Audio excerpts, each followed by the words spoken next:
What's going on, guys? This is Death of Nation. Now, what you're about to see is a video I did with my buddy Rob right after the Avengers midnight release. I used my headlights to light the video, and like a dumbass, I turned the car off and my battery died. So, the video clip that you're about to see is the video that we shot that night.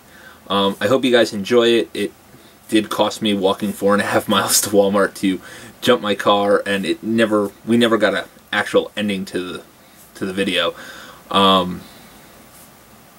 Just be warned that there is a lot of swearing and some non-tasteful language, which normally I keep that to a minimum. It was like 2:30 in the morning, and I was tired, so I swear. My buddy Rob swears. I hope, like I said, I hope you guys enjoy it, and go ahead and leave comments. Peace. Let it play. What's going on, guys? Death of Nation coming back to you again today with a very exciting, very new video. This is my buddy Rob. Battlestar No More from YouTube. We just saw the Avengers. Yes, we did. The movie was fucking awesome. It was astounding. Like, I don't even know where to start. Chris. Dude, seeing all those superheroes, all the actors that fill all those roles perfectly, it's starting to rain. That filled all the roles perfectly. To see them all on screen, to see the chemistry between all the characters was fucking awesome. It made me feel like a kid again. Well, yes, Chris, it did. Like, it's just like all the history was there, like from the 60s on up. You gotta talk louder. No, I won't talk louder. So, it started. You think it started out a little slow? I did, but that's because it did, in my opinion, at least. I thought it started out really well. We finally got to see who the secret big bad guys were that were coming in, which we will not spoil. No spoilers here. To see Iron Man and Cap and Thor all fighting alongside each other, as a comic book fan, it was orgasmic. I was going to say nerd orgasm, but that's me. That's you. That's me. You heard it first. Yes. Nerd orgasm. So the movie was really well directed. All the actors fit their part perfectly. Like I've said, what was your favorite part? Without giving anything away. 2 hours and 30 minutes. No. That was the end of the movie. Was it? That Yes. was my favorite part then. Credits! No, my favorite part was... I'll just say one word. 2 words. Hulk and Loki. There you go. That Hulk part was really good.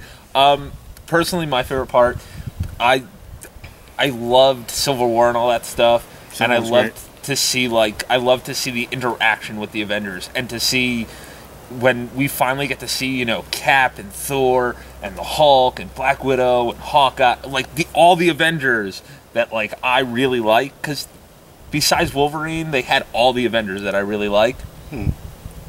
To see all them on screen for the first time when they were all there as a team and they started working as a team, fucking, oh my god. The Avengers is like a visual work of art.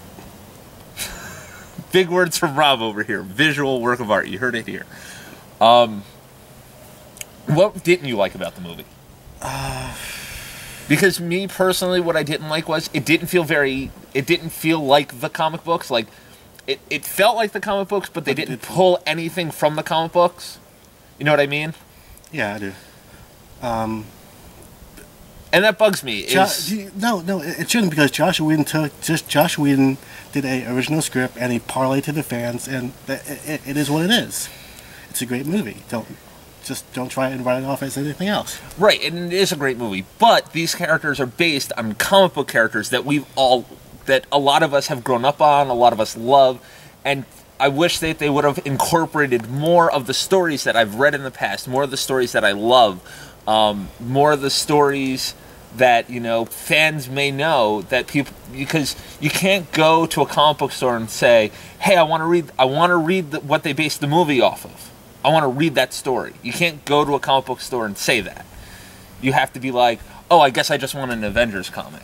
Yeah. And the stuff that's going on with the Avengers now, because in the comics it's Avengers versus X-Men, which is actually a really good event. I've read like the first 2 issues, but you know, you can't go to a store and be like, I want to read, you know, the movie comic. Like, I think there is a movie comic, but I mean, like, you can't be like, oh, I want to read this original story. And then go on from there, but... Right, because it's not really based on any of the Avengers stories. It's its own universe.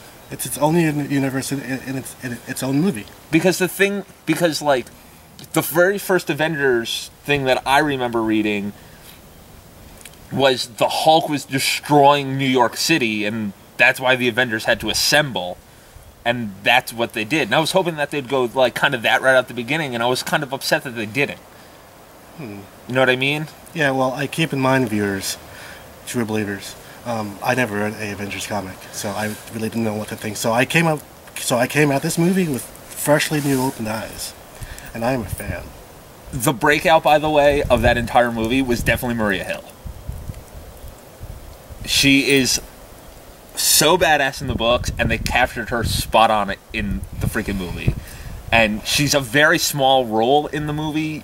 I think they mention her name maybe twice, but she is so freaking awesome. Her part was good. She's the breakout. Yeah. Okay, so before we close out this video, okay. It is like 2:45 in the morning. Yes, I'm wearing a watch. You can see it, right? The scene after the credits. It sucked. Fucking sucked, Dad. I was so upset about it, man. Why would you have Stanley bent over with a dildo up his ass? Yo, you don't use that language on my channel. I'm sorry. You don't use that. Tell him. You guys have seen it. Oh, my battery is dying. Rob, fill time.